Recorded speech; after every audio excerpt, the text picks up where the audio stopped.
तो आज की वीडियो सभी स्टूडेंट्स के लिए बहुत ज़्यादा हेल्पफुल रहने वाली है। बहुत सारी टिप्स शेयर करूंगी मैं जिनसे उनकी स्टडी और ज़्यादा अच्छी हो सकती है। सो yeah guys let's start the video. अपनी स्टडी में फोकस बनाने के लिए सबसे पहला पॉइंट रहेगा ब्रेक योर फोन एडिक्शन। क्योंकि आज के टाइम में मेनली हमारी यही प्रॉब्लम रहती है कि हम पढ़ने का सोच तो लेते हैं बट हम पढ़ नहीं पाते। यही चीज़ हमें हमारी पढ़ाई करने से हमें रोकती है। तो अगर आप अपनी स्टडी में इंप्रूवमेंट लाना चाहते हैं तो देखो ये चीज़ तो आपको करनी ही होगी। अपने फोन एडिक्शन को कम करना होगा। अगर आपको पढ़ाई में फोन की जरूरत नहीं है तो अपने फोन को अपने स्टडी स्पेस से दूर रखें। अदरवाइज आप अपने फोन के बाकी सभी नोटिफिकेशंस को ऑफ करके पढ़ाई करें। Now the second tip is understand the syllabus. Trust me guys, this is very much important for every student. अपनी पढ़ाई को स्टार्ट करने से पहले आपको इस चीज को समझ लेना चाहिए कि आपको क्या क्या पढ़ना है इस ईयर में, इस क्लास में आप क्या क्या चीजें सीखने वाले हो, कौन कौन से चैप्टर पढ़ने वाले हो। तभी आपके दिमाग में एक पॉजिटिव एक्शन आएगा। क्योंकि जब आपको पता होगा ना कि इस चैप्टर के बाद मेरे को वो चैप्टर पढ़ना है और इससे पहले मैंने कौन सा चैप्टर पढ़ा था, अपने पूरे सिलेबस का सब कुछ पता होगा, तो आप खुद देखना आपकी पढ़ाई कितनी ज्यादा इंप्रूव होगी। तो जब भी आप अपने किसी सब्जेक्ट की स्टडी करना स्टार्ट करें तो सबसे पहले अपने सिलेबस को अच्छे तरीके से चेक करें और उसके बाद पढ़ाई स्टार्ट करें। ये चीज आपके लिए बहुत हेल्पफुल रहेगी। Now the next tip is focus on one task at a time. ये चीज भी बहुत ज्यादा इंपॉर्टेंट है। आपको समझना होगा कि आप एक ह्यूमन बीइंग है, आप कोई मशीन नहीं है। इसलिए आप 2-3 काम एक साथ नहीं कर सकते। एक ही काम को पूरा टाइम दीजिए जिससे वो काम अच्छे तरीके से हो। लाइक कल आपका टेस्ट है और साथ ही साथ आपको टीवी भी देखना है क्योंकि आपकी फेवरेट मूवी टीवी में आई हुई है, तो आप दोनों में से कोई भी चीज को स्किप नहीं कर सकते। बट ये चीज याद रखना, एक टाइम पे एक ही टास्क करना है आपको, तो एक चीज तो आपको छोड़नी ही होगी। वो बोलते हैं ना, अगर कुछ पाना है तो कुछ खोना भी होगा। तो इसलिए अगर आपको टेस्ट में अच्छे मार्क्स चाहिए तो आपको अपने टीवी को बंद करना होगा और सिर्फ पढ़ाई पे फोकस करना होगा। तो मेनली मैं आप सभी को सिर्फ यही कहना चाहती हूँ कि एक टाइम पे सिर्फ एक टास्क करो। और अगर आप दोनों चीज करना चाहते हैं तो अपने टाइम को डिवाइड कर लो दोनों चीजों के बीच। Now the next tip is do activities which make you a good person as well as a good student. Means मान लो आप गुड स्टूडेंट तो बन गए बट एक गुड पर्सन बनना भी उतना ही जरूरी है। इसलिए अपनी स्टूडेंट लाइफ में स्टडी के साथ साथ वो एक्टिविटीज भी करो जिससे आप एक अच्छे इंसान बन सको। दूसरों की हेल्प करो, अपने फ्रेंड्स की स्टडी में हेल्प करो, इन जानवरों को कुछ खाना पीना दो। मतलब बहुत सारी ऐसी एक्टिविटीज आप कर सकते हो। Now the next and very important tip is find your study technique. इस चीज के बारे में मैंने आपको पहले भी बताया बट शायद ही आप सभी ने उस चीज पे ध्यान दिया होगा। क्योंकि थोड़े टाइम पहले ना मैं भी इन चीजों पे ध्यान नहीं देती थी बट लिटरली ये सबसे ज्यादा इंपॉर्टेंट है। इसलिए आपको ये ढूंढना होगा कि आप किस स्टडी टेक्निक में अच्छे तरीके से पढ़ सकते हैं जिससे आपकी पढ़ाई और ज्यादा अच्छी हो। मतलब कई को घूम घूम के याद करने में आसानी होती है, तो किसी को बैठ के, किसी को नेचर में बैठ के, किसी को राइट करके।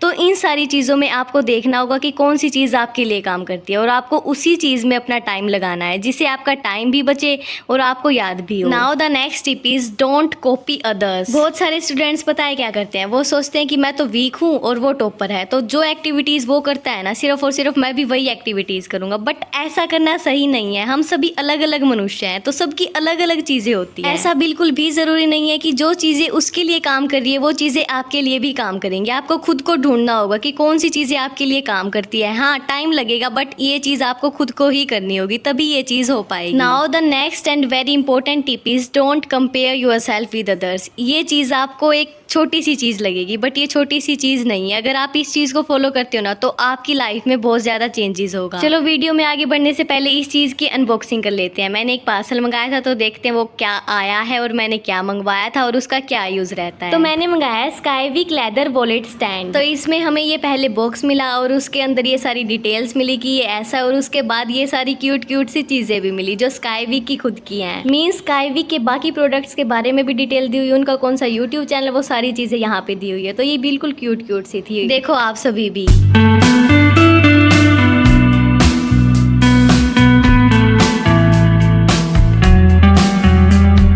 और ये है वो मेन चीज़ जो मैंने मंगाई थी। तो सबसे पहले तो इन सारी चीज़ों को अपनी जगह पर रख देते हैं और फिर इस चीज़ का यूज़ करके दिखाती हूँ मैं आपको ये क्या है, कैसे काम करता है और ये हमारी किस तरीके से हेल्प कर सकता है।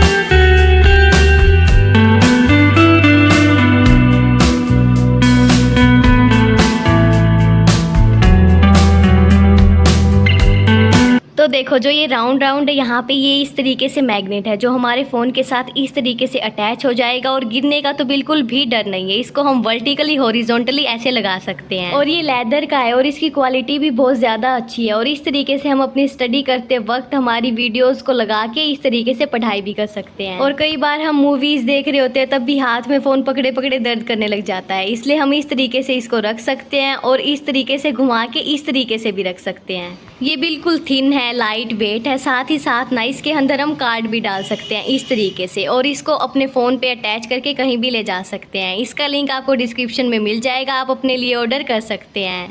तो चलो वीडियो में वापस आते हैं। हम बात कर रहे थे कि हमें किसी और से खुद को कंपेयर नहीं करना चाहिए। तो जी हाँ, आप सभी समझ गए होंगे कि ये कितना ज़्यादा इंपॉर्टेंट है। चलो फिर भी मैं आप सभी को थोड़ा सा और बता देती हूँ। इसके ऊपर ना मेरे को एक लाइन याद आई, चलो आप सभी को बताती हूँ। वो लाइन थी, don't compare yourself with others, there's no comparison between the sun and the moon, all they shine if it's their time. इस लाइन का ना बहुत ज़्यादा डीप मीनिंग है, तो आराम से बैठ के एक बार इस लाइन को खुद बोलना और समझना कि इसका क्या मीनिंग हो सकता है। Now the next tip is value your time. Time कितना प्रीसियस है ये हम सभी जानते हैं, बट फिर भी हम इसको वेस्ट करते रहते हैं। वो बोलते हैं ना, टाइम किसी के लिए नहीं रुकता, वो चलता रहता है चलता रहता है। जब हम सोते हैं ना तब भी हमारी घड़ी चलती रहती है, घड़ी कभी भी नहीं रुकती। इसलिए ये चीज़ आपको समझनी होगी और खुद से प्रॉमिस करना होगा कि आप टाइम को वेस्ट नहीं करोगे। आप जितना कर सकते हो उतना करोगे। हाँ, बीच बीच में ब्रेक्स लोगे क्योंकि हम ह्यूमन बीइंग है, ब्रेक्स भी लेना ज़रूरी है, बट फालतू में टाइम वेस्ट करना ज़रूरी नहीं है। वो सारी चीज़ें हमारे हाथ में है। तो चलो अब उन क्वेश्चंस के बारे में बात करते हैं जो आप मेरे से कमेंट में पूछते हो। तो सबसे ज़्यादा मेरे से पूछा जाता है कि हैंड राइटिंग को इम्प्रूव कैसे करें और नोट्स कैसे बनाएं। तो नोट्स कैसे बनाएं इस पे मैंने पहले वीडियो बनाई थी, बट कोई बात नहीं, आज मैं दोबारा से दोनों चीज़ों को अच्छे तरीके से समझाऊंगी। तो चलो सबसे पहले बात करते हैं कि हम हैंड राइटिंग को किस तरीके से इम्प्रूव कर सकते हैं। तो इसके लिए ना आपको पहले देखना होगा कि आप किस अल्फ़ाबेट को गलत बनाते हो और जो सही उसका होता है ना उसको बार बार लिखना होगा, बहुत बार लिखना होगा जब तक वो अच्छे तरीके से नहीं हो जाता। क्योंकि हैंड राइटिंग ना एक ऐसी चीज़ है जो सिर्फ और सिर्फ प्रैक्टिस करने से ही ठीक हो सकती है। इसलिए पहले देखो, समझो कि आप कहाँ पे क्या गलती करते हो और उसके बाद उस चीज़ को इम्प्रूव करो। एक नोटबुक लगा लो जहाँ पे आप प्रैक्टिस करो अपने वर्ड्स की और कोशिश करो कि बार बार आप उस वर्ड्स को रिपीट करो और अच्छे तरीके से लिखो। और ये चीज़ भी याद रखना, इस चीज़ के लिए आपको पेशेंस रखनी होगी क्योंकि एकदम से ये चीज़ नहीं होगी। अगर आप सोचते हो कि एक दिन में, एक हफ्ते में हो जाएगा, तो ये नहीं होगा। 1 महीना कम से कम ये चीज़ लेगी। तो चलो अब बात करते हैं कि हमें नोट्स कैसे बनाने चाहिए। ये जानने से पहले आपको समझना होगा कि नोट्स होते क्या हैं, नोट्स का मीनिंग क्या होता है। सो गाइज, नोट्स वो होते हैं जो हमें समझ में आए। मीन्स हमें इस तरीके से अपने टॉपिक्स को लिखना होगा कि जब भी हम एग्जाम से पहले या जब भी हम पढ़ें उसको वो हमें समझ में आए। कुछ ट्रिक्स लिखनी होगी, डायग्राम्स बनाने होंगे,